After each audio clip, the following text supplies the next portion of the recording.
Alright guys, let's start with new chapter with this new lecture. अच्छा, हमारा chapter कौन सा है? Material costing. मटेरियल क्या है आपको पता है. मटेरियल क्या होता है? मटेरियल या फिर इसे आप रॉ मटेरियल भी कह सकते हो. इसकी डेफिनेशन आईसीआई की स्टडी मैट में क्या दे रखी है? ऑल कमोडिटीज या फिर physical objects used to make the final product. जो भी चीज़ों को हम यूज़ करते हैं फाइनल प्रोडक्ट बनाने के लिए, प्लास्टिक और इंक, वो दोनों क्या हमारी रॉ मटेरियल होती है, उसे हम यूज़ करते हैं फाइनल प्रोडक्ट बनाने में. ठीक है. तो रॉ मटेरियल आपको पता ही है, मैंने पहले भी इसकी डेफिनेशन बता दी थी और ये भी बताया था पिछले चैप्टर में, इंट्रोडक्शन वाले चैप्टर में, कि मटेरियल दो टाइप के होते हैं, डायरेक्ट मटेरियल और इनडायरेक्ट मटेरियल. डायरेक्ट मटेरियल कौन सा मटेरियल होता है? जो हमें फाइनल प्रोडक्ट में दिखता है, which is traceable to the finish product, finish good. And indirect material is that material which is not traceable on the finish good. ठीक है. एक बार रीड करते क्या लिखा है. Material cost of which is directly attributable to the end product and material which is not directly attributable to the end product. ठीक है, ये हमने लास्ट चैप्टर में ही समझ लिया था. टॉपिक 2 पे आते हैं. अच्छा, मैंने ना पेज नंबर लिख रखा है आईसीआई के, आपको पेज नंबर 2.2 में दिख जाएगा ये सारी डेफिनेशन, और ये 2.11 में दिखेगी वाली डेफिनेशन. मैं आपको थ्योरेटिकल एक्सपेक्ट कम कवर कराऊंगा, मैं आपको प्रैक्टिकल एक्सपेक्ट, प्रैक्टिकल क्वेश्चन ही ज़्यादा कवर कराऊंगा थ्रू आउट माई वीडियोज़. क्योंकि जैसा कि मैंने पहले भी कहा था, 120 मार्क्स का पेपर आएगा जिसमें से आपका 100 मार्क्स का डायरेक्ट पेपर होगा प्रैक्टिकल बेस्ड. अगर हम प्रैक्टिकल तैयारी भी करके जाते कॉस्टिंग में तो हम 100 में से 100 ला सकते हैं. ठीक है. And also one more thing, in CA intermediate we have got other theoretical subjects too, and that are big too, just like law and audit and EISM. तो अगर आप कॉस्टिंग की भी थ्योरी करने लग जाओगे तो आप सही में you will be in a rack. अच्छी बात है, अगर आप कर सकते हो अपनी तरफ से तो आप थ्योरी भी पढ़ सकते हो इसकी स्टडी मैट से, नो प्रॉब्लम. बट सबको ही पता होता है कि सीए स्टूडेंट के पास कितना कम टाइम होता है. तो let's move on and start topic 2.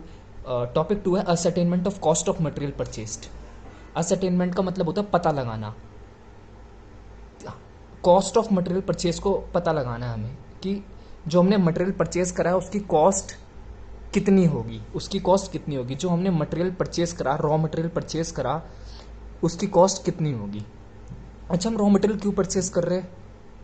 Common sense की बात है. हम रॉ मटेरियल इससे परचेज कर रहे हैं क्योंकि हम इससे अपना प्रोडक्ट बनाएंगे. हम प्लास्टिक और इंक क्यों परचेज कर रहे हैं? क्योंकि इससे हम पेन बनाएंगे. ठीक है. हम अगर क्लोथ के बिजनेस, अगर हम क्लोथिंग के बिजनेस में है तो हम कपड़ा क्यों परचेज करते हैं? ताकि हम शर्ट बना सके, पैंट बना सके. ठीक है. हम रॉ मटेरियल इसलिए परचेज करते हैं ताकि हम फिनिश गुड बना सके, इन अदर वर्ड्स. अच्छा, ascertainment of cost of material purchase, इसको हम वैल्यूएशन ऑफ मटेरियल रिसिप्ट भी बोल सकते हैं. ठीक है. अच्छा, ये टॉपिक में हम क्या पढ़ेंगे? हम टॉपिक में ये पढ़ेंगे कि जो मटेरियल परचेज कर रहे हैं ना, उसकी परचेज कॉस्ट कैसे निकालेंगे. ठीक है. तो कुछ कुछ चीजें तो परचेज प्राइस में ऐड होंगी और कुछ कुछ चीजें हटा दी जाएंगी, डिडक्ट होंगी. ठीक है. तो वही सब यहाँ पे क्या कहते हैं, treatment of various items for ascertaining the cost of material purchase. अब आपको ना वेरियस आइटम्स में बताऊंगा, जिसकी वेरियस आइटम्स की ट्रीटमेंट समझाऊंगा कि कौन सा आइटम ऐड होना चाहिए परचेज प्राइस पे और कौन सा आइटम सबट्रैक्ट होना चाहिए, ताकि हम परचेज कॉस्ट में आ सके मटेरियल की. आप ये समझ लो, मटेरियल की परचेज कॉस्ट पे आने का मतलब क्या है? मतलब कि हमें सही मायनों में मटेरियल कितने रुपए का पड़ा, हमें वो निकालना है. ठीक है. अब वो निकालने के लिए हमें कुछ चीजें माइनस करनी है, कुछ चीजें प्लस करनी है. मैं अभी आगे जैसे जैसे टॉपिक कराऊंगा बहुत अच्छी तरीके से लिंक कर पाओगे इस चीज को. ठीक है. तो लेट्स स्टार्ट. देखो, 4 चीजें बेसिकली इफेक्ट करती है परचेज कॉस्ट को मटेरियल के. पहली होती है डिस्काउंट्स एंड सब्सिडी, दूसरा ड्यूटीज एंड टैक्सेस, तीसरा पेनल्टी एंड चार्जेस, और चौथा है अदर एक्सपेंडिचर. ठीक है. स्टार्ट करते हैं हम डिस्काउंट एंड सब्सिडी. सबसे पहले फैक्टर से अभी हम स्टार्ट कर रहे हैं, आइटम्स एंड ट्रीटमेंट. अच्छा, ये हमारा क्या है? ये हमारा पहला आइटम है, डिस्काउंट एंड सब्सिडी. इसके सब पार्ट्स है. पहला क्या है? Trade discount. आप खुद सोचो, जब भी हम मटेरियल परचेज करेंगे, अच्छा पहले ये समझते ट्रेड डिस्काउंट क्या होता है. ट्रेड, आप इसके ना नोट भी बना सकते हो जो मैं बोल रहा हूं. ट्रेड डिस्काउंट क्या होता है? जब हम बहुत सारी क्वांटिटी में सप्लायर से सामान खरीदते, बेचने वाले से जब हम बहुत सारी क्वांटिटी में रॉ मटेरियल को खरीदते हैं तो वो हमें ना ट्रेड डिस्काउंट दे देता है। जैसा आपने सुना, बहुत ही कॉमन सेंस की बात है, इसको लॉजिकली समझते हैं। अगर आप मान लो प्लास्टिक खरीदोगे 1 किलो, ठीक है, तो वैसे मेरे को पता नहीं है कि प्लास्टिक की एक्यूरेट मेजरमेंट यूनिट क्या है, बट चलो किलोग्राम ही मान लेते। 1 किलो तो मान लो वो आपको 100 रुपए का मिलेगा, ठीक है। 2 किलो खरीदोगे तो हो सकता है आपको 180 का मिल जाए। 10 किलो खरीदोगे तो आपको हो सकता है वो 800 रुपए का मिल जाए। तो आप देख रहे हो जैसे जैसे मैं क्वांटिटी बढ़ा रहा हूं वैसे वैसे ना डिस्काउंट मिल रहा है प्राइस पे। ऐसा जनरली मार्केट में होता है। जैसे हम ना बड़ा बड़ा स्टॉक उठाते, ज्यादा ज्यादा मटेरियल खरीदते, ज्यादा ज्यादा मटेरियल का स्टॉक उठाते एक ही बार में, तो क्या कहते हैं सप्लायर हमें ना ट्रेड डिस्काउंट दे देता है कि यार तुम ज्यादा क्वांटिटी खरीद रहे हो, इसलिए मैं तुम्हें क्या दे देता हूँ, ट्रेड डिस्काउंट दे रहा हूँ। ज्यादा क्वांटिटी खरीदने पे जो हमें डिस्काउंट मिलता है वो ट्रेड डिस्काउंट होता है। ये हमेशा परचेस प्राइस जो होगा ना, ये हमेशा परचेस प्राइस जो होगा ना रॉ मटेरियल का, उससे हम इसे माइनस करेंगे, ठीक है। Quantity discount is almost like trade discount, इसको भी हम माइनस करते हैं। कैश डिस्काउंट, अब कैश डिस्काउंट क्या होता है? कैश डिस्काउंट अगर मैं सबसे आसान शब्दों में बोलूं, टाइमली पेमेंट करने पर जो डिस्काउंट देता है सप्लायर हमें, टाइमली पेमेंट करने पर जो सप्लायर हमें डिस्काउंट देता है उसे हम क्या बोलते हैं, कैश डिस्काउंट। फॉर एग्जाम्पल, जो सप्लायर है ना हमारा, वो ना हमें ही नहीं बेचता रॉ मटेरियल, हमें ही नहीं बेचता प्लास्टिक, वो और भी कंपनीज को बेचता है। और वो ये बोलता है भाई देखो, अगर 30 दिन के अंदर अंदर तुम मुझे इसकी पेमेंट कर दोगे ना तो मैं तुम्हें ना 2% डिस्काउंट दे दूंगा। तो उस टाइप के डिस्काउंट को, वो जो 2% वो डिस्काउंट दे रहा है, कब दे रहा है वो, अगर हम 30 दिन के अंदर उसे पेमेंट कर दे, उस टाइप के डिस्काउंट को हम क्या बोलते हैं, कैश डिस्काउंट बोलते हैं, ठीक है। You get it. अब आप सोच रहे हो यार वो 30 दिन क्यों वेट कर रहा है। यार देखो ना, मार्केट में ना एक प्रैक्टिकल बात बताता हूँ, मार्केट में ये सब चलता है, डेटर्स एंड क्रेडिटर्स तभी होते हैं मार्केट में। उधार में सामान बेचना, उधार में सामान खरीदना, ये सब चलता रहता है। इनफैक्ट कैश से ज्यादा उधार में ही डीलिंग्स होती है, पेमेंट तो बाद में भी आ जाती है, कभी कभार एडवांस भी आ जाती है, ऐसी भी बात नहीं है। तो आई होप आपको समझ में आ गया। ट्रेड और quantity discount is basically what, कि आप ज्यादा क्वांटिटी खरीदो और हम आपको डिस्काउंट दे देंगे, सप्लायर ये बोल रहा है, ठीक है। आप ज्यादा प्लास्टिक खरीदो, हम आपको डिस्काउंट दे देंगे। और अगर हम क्लोथ के बिजनेस में, तो आप ज्यादा कपड़ा खरीद लो हमसे, हम आपको डिस्काउंट दे देंगे। कैश डिस्काउंट में क्या है, अच्छा 15 दिन के अंदर या 30 दिन के अंदर अंदर हमें पेमेंट कर दो, 2% डिस्काउंट ले लो, ठीक है। अब इसका क्या ट्रीटमेंट होता है, मटेरियल की जो सही मानने कॉस्ट है, मतलब जो परचेज कॉस्ट है, उसको निकालने के लिए इसको हम डिडक्ट नहीं करते कभी। क्यों नहीं करते, क्योंकि ये ना इंटरेस्ट एंड फाइनेंस चार्ज माना जाता है, ठीक है। इंटरेस्ट एंड फाइनेंस चार्ज माना जाता है। इंटरेस्ट और फाइनेंस चार्ज ना कॉस्टिंग के स्कोप से बाहर होता है। ये एक तरीके से ना फाइनेंशियल अकाउंट्स का एक्सपेंस माना जाता है, कॉस्ट अकाउंट्स का नहीं माना जाता, इसलिए हम इसे ना डिडक्ट नहीं करते, ठीक है। और अब देखते हैं सब्सिडी, ग्रांट या इंसेंटिव्स। मान लो गवर्नमेंट आ गई, गवर्नमेंट ने बोला कि मैं तेरे को ना, हमारे बिजनेस को गवर्नमेंट बोल रही है, हमारी कंपनी को गवर्नमेंट बोल रही है, हम आपको ना सब्सिडी दे रहे हैं, जो आप रॉ मटेरियल परचेज कर रहे हो ना, हम आपको सब्सिडी दे रहे हैं, ठीक है। फॉर एग्जाम्पल, अगर मैं आज का एग्जाम्पल लूँ, आजकल कोरोना वायरस का टाइम चल रहा है, आपको पता ही है, ठीक है। तो अगर हमारी कंपनी मान लो मास्क बनाती है, ठीक है, तो मास्क बनाने के लिए हमें क्या कहते हैं, कुछ मटेरियल तो लगता होगा, कुछ मटेरियल हम खरीदते होंगे। फॉर एग्जाम्पल, हम ना मास्क बनाने के लिए ना स्पेशल तरीके का कपड़ा खरीद रहे हैं, उससे हम मास्क बनाएंगे, ठीक है। तो जो वो स्पेशल टाइप का कपड़ा है जिससे मास्क बनेगा, वो हम किसी सप्लायर से खरीद रहे हैं। अब गवर्नमेंट ने क्या सोचा, यार इस वक्त पे तो लोगों की बहुत जरूरत है कि ज्यादा से ज्यादा मास्क बने, ठीक है। तो गवर्नमेंट ने क्या बोला कि इस वाले मटेरियल को, जिस कपड़े से मास्क बनेगा, इस वाले मटेरियल पे ना हम ना सब्सिडी देंगे, ठीक है। मतलब इसे ना आप इस वक्त पे कम पैसों में खरीद सकते हो, ठीक है, सब्सिडी देंगे।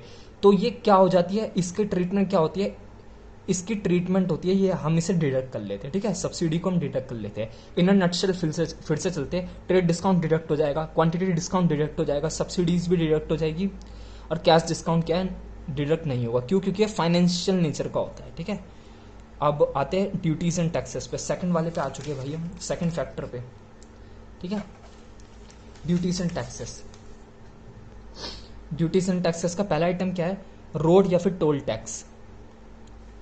अच्छा, अगर हमने रोड या फिर टोल टैक्स दिया है, मान लो मटेरियल ना कोई अगले स्टेट से आ रहा था, जैसे आई एम इन दिल्ली, मैंने यूपी से मटेरियल मंगवाया था, यूपी की किसी कंपनी से प्लास्टिक मंगवाया था, मेरी कंपनी दिल्ली में, मुझे ये पेन मैं कहाँ बनाऊंगा? दिल्ली में बनाऊंगा अपनी कंपनी में, बट मटेरियल जो प्लास्टिक है ना वो यूपी से थोड़ा सस्ता आता है दिल्ली के मुकाबले, तो मैं मान लो यूपी से मंगा रहा हूँ, यूपी के किसी सप्लायर से मंगा रहा हूँ। जब मैं वहां से मंगाऊंगा किसी ट्रक में आएगा, और ट्रक जब भी स्टेट्स क्रॉस करते हैं तो आपको पता ही होगा रोड टैक्स या फिर उन्हें टोल टैक्स देना पड़ जाता है। तो टोल टैक्स जब हम देंगे ना उसे हम हमेशा इंक्लूड करेंगे परचेज कॉस्ट में, ठीक है। If paid by buyer, buyer कौन है? देखो कितना लॉजिकल सेंस बना रही है सब बातें। बायर तो हम ही है ना। अगर हम पे करेंगे, अगर हम पे करेंगे रोड का टैक्स या फिर टोल का टैक्स, तभी तो हम ऐड करेंगे अपनी परचेज कॉस्ट में। हम क्या निकाल रहे हैं? परचेज कॉस्ट ऑफ मटेरियल, सही मायने में जो कॉस्ट हमें पड़ी मटेरियल को अपनी फैक्ट्री में लाने तक की सही मायने में जो हमें कॉस्ट पड़ी उसे हम परचेज कॉस्ट बोल रहे हैं। तो अगर हमने रोड टैक्स या टोल टैक्स पे करा है यूपी से दिल्ली में रॉ मटेरियल मंगाने के लिए, तो ऑफकोर्स हम उसे अपनी परचेज कॉस्ट में ऐड करेंगे यार, ठीक है, मेक सेंस। और अगर मान लो ये इफ पेड बाय सेलर लिखा होता तो तब हम नहीं करते। क्यों? क्योंकि यार यूपी का सेलर ने कहा कि यार कोई बात नहीं, हम तुम्हें मटेरियल भेज रहे, हम ही टैक्स भी पे कर देंगे, फिर हम क्यों ऐड करेंगे? हम नहीं करेंगे, फिर हम क्यों ऐड करेंगे? हम अपनी कॉस्ट नहीं बढ़ाएंगे। तब हम कहेंगे यार वो तो सेलर ने पे कर दिया, तो अब हमें इसे अपनी परचेज कॉस्ट में ऐड करने की जरूरत नहीं पड़ेगी, ठीक है।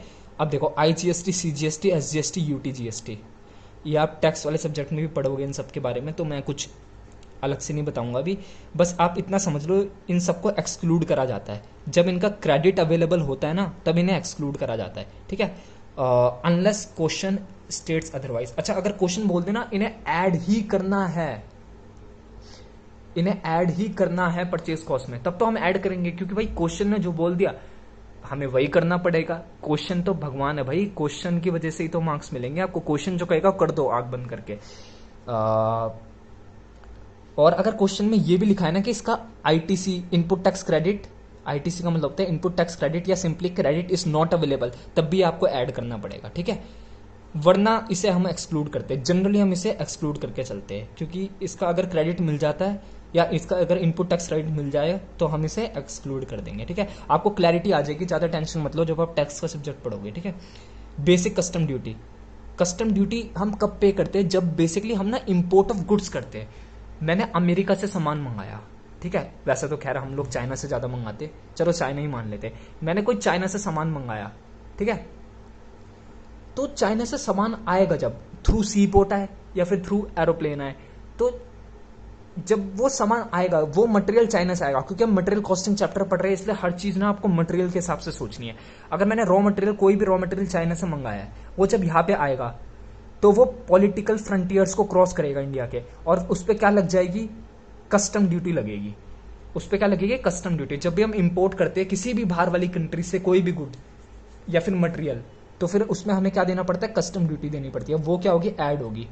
अगर मैं आपको एक सिंपल सा फंडा बताऊं ना कि क्या क्या चीजें ऐड होंगी, क्या क्या नहीं होगी, भाई जो हमें खर्च करनी पड़ रही है एज अ कंपनी, मैं कंपनी हूं, मुझे जो ये प्लास्टिक को अपनी फैक्ट्री में लाने तक के लिए, प्लास्टिक क्योंकि रॉ मटेरियल है, उसे अपनी फैक्ट्री में लाने तक के लिए जो जो खर्चा करना पड़ रहा है मैं वो सब ऐड कर दूंगा। क्यों? क्योंकि यार मैं उसे ऐड करूंगा, वो मटेरियल कॉस्ट में ऐड हो जाएगी, और एक तरीके से वो कॉस्ट मैं क्या करता हूँ आगे जाके सेलिंग प्राइस निकालता हूँ, तो कॉस्ट एक तरीके से ना मैं कस्टमर से रिकवर कर रहा होता हूँ, ठीक है। आगे की बात अभी ज्यादा सोचने की जरूरत नहीं है, तो आप समझ गए ना बेसिकली क्या क्या चीजें ऐड होंगी क्या क्या नहीं। इस रूल से ले जाओ सब चीज को, जो जो कॉस्ट मैं इनकर करूंगा वो तो मैं ऐड कर दूंगा, जो जो कॉस्ट मैं नहीं इनकर करूंगा वो मैं ऐड नहीं करूंगा, या फिर जिस कॉस्ट का मेरा बेनिफिट मिल जाएगा मैं वो ऐड नहीं करूंगा, सीधी सीधी बात, ठीक है। अब आते हैं तीसरे वाले पॉइंट पे। अच्छा, अचीवमेंट्स को टिक करते रहा करो, थोड़ी इंस्पिरेशन रहती है आगे बढ़ने की। पेनल्टी एंड चार्जेस पे आ गए। Penalty and charges, demurrage. सबसे पहली बात तो डिमरेज क्या होता है? अच्छा, ये मान लो कि हाँ ठीक है, ये बेसिकली ना अगर मान लो हम ना शिप से ट्रांसपोर्ट कर रहे हैं मटेरियल को, शिप से क्या कर रहे हैं, शिप मतलब जहाज, ठीक है। अगर हम जहाज से ट्रांसपोर्ट कर रहे हैं मटेरियल को, तो क्या होगा, जो जहाज का ओनर है वो हमसे पैसे लेगा, रेंट लेगा ना सामान को लाने का। जहाज से भी वो आ रहा होगा, वहां से लाने का वो रेंट लेगा। फॉर एग्जांपल यूएसए से आ रहा है, ठीक है। तो कभी कभार क्या होता है ना, जैसे यूएस में ना कंपनी लोड कर रही होगी सामान को, जो सामान उन्हें मटेरियल एज अ मटेरियल भेजना है वो लोड कर देगी, फिर वहां से शिप निकल जाएगा, जहाज वो इंडिया के मुंबई के पोर्ट में आ जाएगा। दिल्ली का तो कोई पोर्ट है नहीं, मुंबई का एग्जांपल ले लेते हैं, मुंबई के पोर्ट में आएगा, ठीक है। मुंबई के पोर्ट में जैसे ही वो आया, वो वहीं पे खड़ा हो रखा है आराम से। आपको पता है शिप की ना काफी बुकिंग्स चलती है, और क्या कहते हैं, मेरी जो कंपनी है वो तो दिल्ली में है। अब हम ना गलती से ना, हमें दिल्ली से मुंबई की फ्लाइट लेनी थी, जो कि ना हम लेट हो गए किसी भी कारण। अब क्या, वो शिप को वहां वेट करना पड़ रहा है हमारा, और फिर हम 1 घंटा लेट पहुंचे, और हमने बोला शिप ओनर को आप हमारा सामान उतरवा दो अब। तो जब वो उतरवाएगा ना, क्या वो क्या कहता है, चुपचाप चले जाएगा ऐसी, वो कहेगा भाई तुमने मेरा 1 घंटा वेस्ट कर दिया, तुम 1 घंटे बाद अपना रॉ मटेरियल लेने आए, मेरी शिप का 1 घंटा वेस्ट हुआ है। अब जितना मेरे को इसके लॉस झेलना पड़ेगा मैं आपसे ही रिकवर करूंगा। आप पे वो तुरंत ही पेनल्टी लगा देगा, वो हमारी कंपनी पे क्या करेगा, पेनल्टी लगा देगा, भाई आपने 1 घंटा हमारा वेस्ट करा, तो आप ये पेनल्टी भुगतो अब, और इतने पैसे हमें दो। उसे हम कहते हैं डिमरेज कॉस्ट, जो कि हमसे ट्रांसपोर्टर चार्ज करता है। इस केस में क्या है, शिप है, शिप एक तरीके के ट्रांसपोर्ट ही होते हैं ना, वो चार्ज करता है। क्यों? क्योंकि हमने क्या करा, डीले कर दिया सामान को, अपना सामान को ले जाने में, उनकी शिप से निकाल के अपनी फैक्ट्री तक ले जाने में। तो उनकी शिप से निकालने में जो हम डीले करेंगे उसे हम डिमरेज पे करेंगे, और वो कभी भी इंक्लूड नहीं होगा, ठीक है, वो इंक्लूड नहीं होगा। अब आपके ब्रेन में क्वेश्चन आ सकता है, यार ये तो हमने पे करा है, तो ये इंक्लूड क्यों नहीं हो रहा, ठीक है। देखो ये क्यों नहीं इंक्लूड हो रहा है, ध्यान से समझना बात को, ध्यान से समझना इस बात को। अगर आपको ये बात पकड़ में आ गई ना, आपको कॉस्टिंग आसान लगने लग जाएगी। हम खाली ना वही कॉस्ट, जैसे मैंने बोलता है एक रूल याद रखो, पहले वाला कौन कौन सा रूल था, पहले उसे रिवाइज करते हैं कि क्या कहते हैं, हाँ जो खर्चा मैं करूंगा वो मैं कस्टमर से रिकवर कर लूंगा। इन अदर वर्ड, जो खर्चा मैं कर रहा हूं मैं उसे ऐड करते जाऊंगा परचेज कॉस्ट में ऑफ मटेरियल में, परचेज कॉस्ट ऑफ मटेरियल में। बट एक और रूल अभी आपको याद करना है यहाँ पे, और ठीक है, सारे लॉजिकल रूल है, ऐसा नहीं कि बहुत रॉकेट साइंस है। दूसरा रूल क्या है, मैं कस्टमर से कोई भी फजूल का पैसा नहीं रिकवर करूंगा जो कि मेरी गलती की वजह से इनकर हुआ। अच्छा बताओ, डीमरेज ये जो इनकर हो रहा है, ये इसमें प्योरली मेरी गलती नहीं है। हाँ मेरी गलती है, क्यों फ्लाइट लेट हुई, क्यों, मतलब अब यहां पे मैं अपनी गलती मान के चल रहा हूं कि मैं जानबूझ के फ्लाइट, दूसरी वाली फ्लाइट मेरे को लेनी पड़ी, मैंने पहली वाली छोड़ दी, तो मतलब बेसिकली मेरी वजह से लेट हुआ, ठीक है। अब कोई भी फैक्टर्स रहे होंगे, अब जो मेरी गलती है, क्या मैं उसका चार्ज कस्टमर से रिकवर कर सकता हूं? नहीं कर सकता। तो इसलिए क्या कहते हैं, ये हम कभी भी इंक्लूड नहीं करेंगे परचेज प्राइस में। धीरे धीरे आगे आप चलते रहोगे ना, तो आपको समझ आता रहेगा। डिटेंशन चार्जेस, फाइन, कोई भी हमने फाइन पे करा, ये तो आपको खुद ही इसका आंसर आ रहा होगा, ये भी इंक्लूड नहीं कर सकते। क्यों? एक तरीके से हम फाइन पे कर रहे हैं यार, हमने किसी की भी पेनल्टी या फाइन पे कर रहे हैं। हमने किस चीज का फाइन पे कर सकते हैं? किसी भी चीज का फाइन हो सकता है। जैसे मान लो यूपी वाले एग्जाम्पल में ही आते दोबारा से, यूपी से मैं सामान मंगा रहा था, ठीक है, बीच में उन्होंने हमारे ट्रक को रोक लिया जो हमने भेजा था यूपी से सामान लाने के लिए, और पता चला ट्रक वाले के पास ना अपने ड्राइविंग लाइसेंस इन सब के कागज नहीं थे, ठीक है, ये सब नहीं था। अब वो क्या करेगा, ट्रैफिक पुलिस उस पर फाइन लगा देगी। अब वो फाइन तो हमें पे करना पड़ेगा, और जब हम पे करेंगे तो क्या हम कस्टमर से रिकवर कर सकते हैं वो आगे जाके? नहीं। तो इसलिए हम उसकी अपनी परचेज कॉस्ट में भी ऐड नहीं करेंगे। और देखो इसे ना अबनॉर्मल कॉस्ट माना गया है, क्योंकि जनरली ये नहीं होती है। अगर मैंने बोला है यूएस की सिप को कि हाँ मैं 7 बजे लेने आऊंगा अपना सामान, तो जनरली माना जाता है कि जनरली ये इनकर नहीं होती। अब नॉर्मल कॉस्ट कौन सी होती है? जो नॉर्मल कॉस्ट नहीं होती। नॉर्मल मतलब क्या? जो आमतौर पर होता रहता है। अब नॉर्मल मतलब जो बहुत कभी कभार होता है। यार सीए का एग्जाम होगा, बीकॉम का एग्जाम होगा, आप टाइम पे तो जाओगे ना, ऐसा तो नहीं है ना कि क्या कहते हैं 1 घंटे बाद पहुंच रहे हो एग्जाम सेंटर में, है? तो वही वाली बात है, जनरली माना जाता है कि हम ऐसी कॉस्ट इनकम नहीं करेंगे, ठीक है। फिर भी कर देते, क्या करे इंसान है। पेनल्टी एंड चार्जेस, अच्छा अरे हाँ यार, ये ऊपर एक पॉइंट रह गया था, सी पेनल्टी। पेनल्टी किसी भी लॉ पे पेनल्टी लग गई हमारी, किसी भी लॉ की वजह से, तो क्या कहते हैं उसे भी हम इंक्लूड नहीं कर सकते, क्योंकि ये प्योरली हमारी मिस्टेक है भाई। हम अपनी गलतियों के लिए किसी और को नहीं ठहरा सकते जिम्मेदार, इसलिए हम इसे परचेज कॉस्ट में ऐड नहीं करेंगे। अच्छा मैं आपको ना एक और चीज एक्सप्लेन करूंगा। आप सोच रहे होगे कि क्या कहते हैं कस्टमर से रिकवर करने वाली बात क्यों आ रही है बार बार, वो मैं आपको अभी क्लियर कर दूंगा, ठीक है। अब आते हैं चौथे नंबर पे, ओहो लास्ट, अदर एक्सपेंडिचर्स, ठीक है। ये भी एक फैक्टर है। इसमें कौन कौन से आइटम्स आते हैं, पहला आता है insurance charges. Insurance charge add कर लेंगे हम, ठीक है। इसका लॉजिक चाहिए क्या, क्यों करेंगे ऐड, इसका बेसिकली आप सिंपल सा लॉजिक, इंश्योरेंस चार्ज हम कब पे करते हैं, पहले तो आप ये समझो। हम ना अपने ना गुड्स मटेरियल्स इंश्योर करा लेते हैं। फॉर एग्जांपल यूपी वाला एग्जांपल लेते दोबारा, ट्रक वहां गया, अब ट्रक ला रहा है वहां से, हमारा जो मटेरियल है, जो हमारा सप्लायर है वो यूपी में, उसने क्या कहते हैं ट्रक भर दिया मटेरियल से, प्लास्टिक से, जो हमारा पेन बनाने में मदद करेगा। अब वो वहां से लेके आ रहा है, दिल्ली की तरफ आ रहा है, आ रहा है। अब हम ना इंश्योरेंस कंपनी का ना इंश्योरेंस करा लेते हैं कि जो ट्रक जो सामान लाना है, जो बहुत सारा प्लास्टिक ला रहा है, ठीक है, उस सबको हम इंश्योर कराते हैं कि बाई चांस ट्रक का एक्सीडेंट हो गया या फिर कुछ और भी चीज हो गई, ट्रक का एक्सीडेंट हो गया ये, तो फिर क्या होगा आप सोचो, सारा सामान डिस्ट्रॉय हो जाएगा एक तरीके से। ट्रक में आग लग जाए, ट्रक का एक्सीडेंट हो जाए तो या चोरी हो जाए तो क्या होगा, बेसिकली सारा सामान क्या हो जाएगा, हमारा स्वाहा हो जाएगा। फिर सारा मटेरियल तो हमारी फैक्ट्री तक कुछ भी नहीं पहुंचेगा। इसलिए हम इंश्योरेंस कराते हैं कि ऐसा कुछ हो तो हम ना इंश्योरेंस क्लेम कर सके। अब देखो ये ना लेजिटिमेट है, ये आप ना अच्छे के लिए कर रहे हो, फॉर द गुड कर रहे हो, तो इसलिए आप इसे रिकवर कर सकते हो कस्टमर से, इसलिए आप कर दोगे परचेज कॉस्ट में add, purchase cost of raw material में आप ऐड कर दोगे, ठीक है।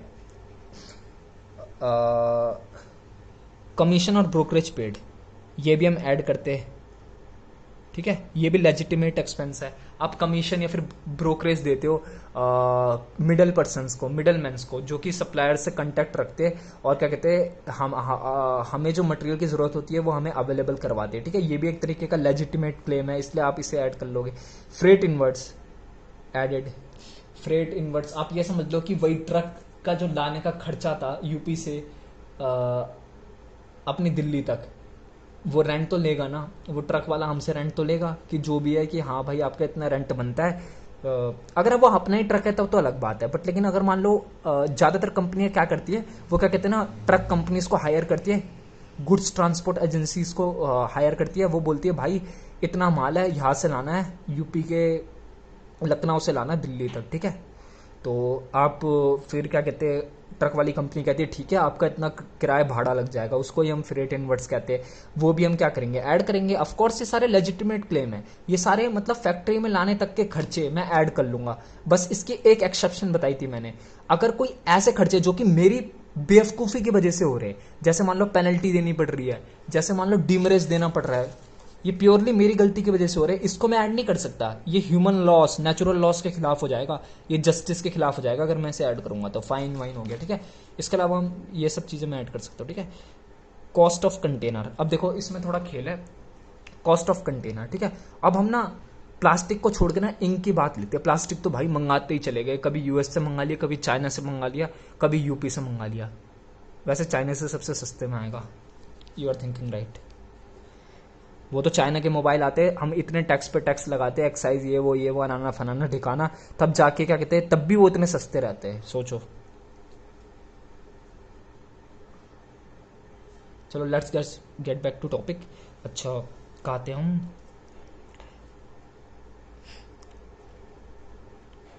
अरे मैं ऐसे जुकाम हो रहा है ना, इसलिए 1 मिनट के लिए गया था कहीं, आप सोच रहे हो। खैर आपको तो कंटिन्यूटी में वीडियो देख रही है, आपको क्या फ़र्क पड़ रहा है।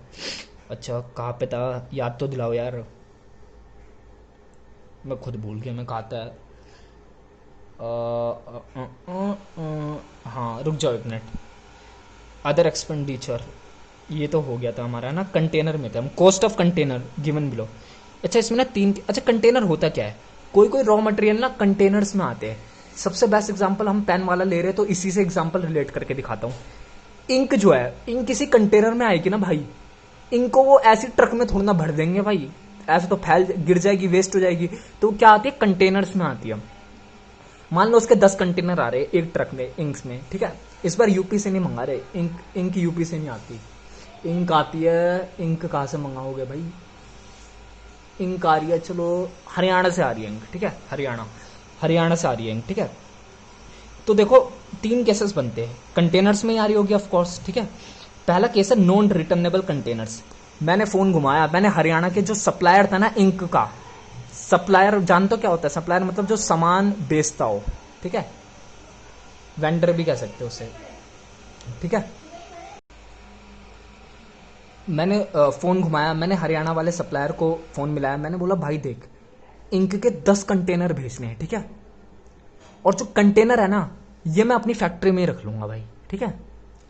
तेरे 10 कंटेनर मैं अपनी फैक्ट्री में ही रख लूंगा, और जितनी जितनी इनकी जरूरत पड़ेगी ना उससे मैं अपने पेन बनाऊंगा। तो मैं क्या कह रहा हूं, नॉन रिटर्नेबल कंटेनर्स, मतलब मैं अपने पास ही रख लूंगा, रिटर्न नहीं करूंगा, तेरे को वापस नहीं करूंगा, रिटर्न नहीं करूंगा। इस केस में हम कॉस्ट इसकी ऐड कर लेंगे, ठीक है, कंटेनर की कॉस्ट हम ऐड कर लेंगे। लॉजिकल है भाई, अगर मैं उसका सामान कंटेनर लौटाऊंगा नहीं, ठीक है, मतलब मैं कंटेनर का पेमेंट भी करूंगा उसे, फिर कंटेनर वो फ्री में थोड़ा ना दे देगा अपने, वो कंटेनर क्या करेगा, मैं उसको कंटेनर की भी पेमेंट करूंगा, उसके अंदर जो इंक है उसके लिए तो ऑफकोर्स पे कर ही रहा हूं। तो कंटेनर की भी हम कॉस्ट क्या कर देते, परचेज कॉस्ट में ऐड कर देते, लेजिटिमेट एक्सपेंस ऐड कर सकते हैं, बिल्कुल कोई दिक्कत नहीं है, ठीक है। फिर आते हैं रिटर्नेबल कंटेनर्स पे।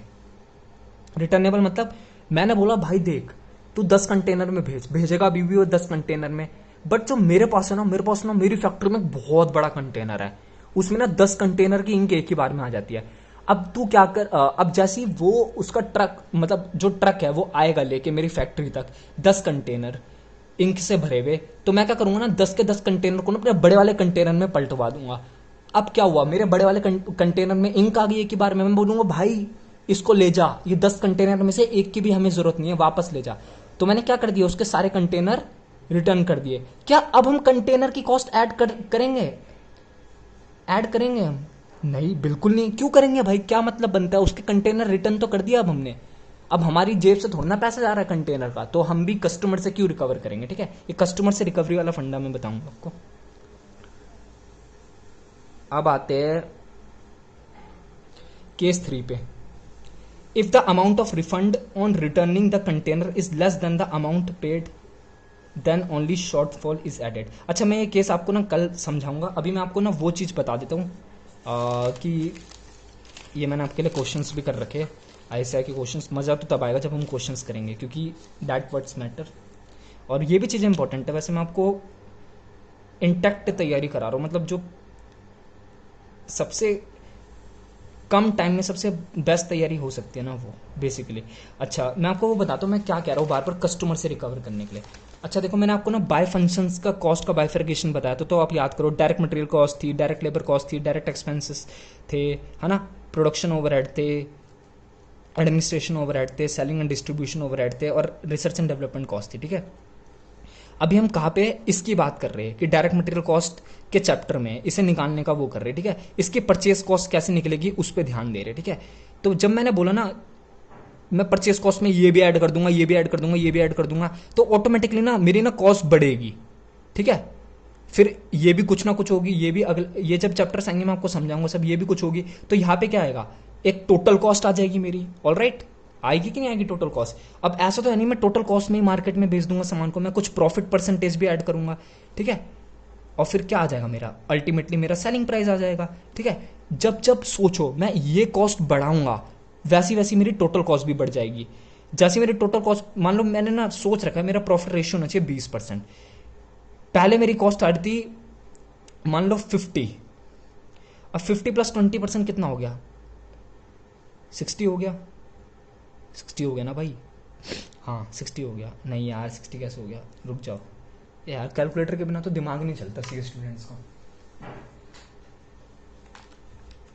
50 का 20%, हाँ 10, 60 रुपीज़ हो गया सेलिंग प्राइस, ठीक है। और सोच, अब देखो जैसे जैसे मैं ये बढ़ाऊंगा वैसे वैसे टोटल कॉस्ट भी बढ़ती जाएगी, इसलिए ये ज़रूरी था ये टॉपिक करना कि कौन कौन सी चीज़ हमें ऐड करनी है, कौन कौन सी नहीं करनी है, और मैंने आपको लॉजिक के साथ बता दिया कौन कौन सी ऐड करनी है। तो जब मैं कहता था ना कि क्या कहते हैं, मैं कस्टमर से कुछ चीज़ें मैं कस्टमर से रिकवर क्यों करूंगा, मैं कुछ चीज़ें नहीं कर सकता, तो मेरा कहने का मतलब यही था। वो चीज़ें को अगर मैं यहाँ पे ऐड कर दूंगा, सोचो वो भी कस्टमर से रिकवर हो जाएगी। मान लो ये कॉस्ट मैंने आपको अभी एग्जांपल्स बताए सारे ऐड कर देता, तो शायद ये टोटल कॉस्ट 100 रुपये आ जाती। 20% प्रॉफिट तो मैं रखता है, 120 रुपये रिकवर हो जाते कस्टमर से, 120 रुपये रिकवर हो जाते, ठीक है। तो कस्टमर इतना हाईली पे क्यों करेगा मेरे प्रोडक्ट के लिए। इसलिए जो मैंने आपको क्लासिफिकेशन बताई है ना, उस पर आपको ध्यान देना है कि क्या चीज़ें उसमें आपको सख्ती बरतनी है कि क्या चीज़ें ऐड होनी चाहिए, क्या चीज़ें नहीं होनी चाहिए, ठीक है। इसलिए मैंने आपको बताया। आई होप आपको समझ में आया lecture. All right, see you in next lecture.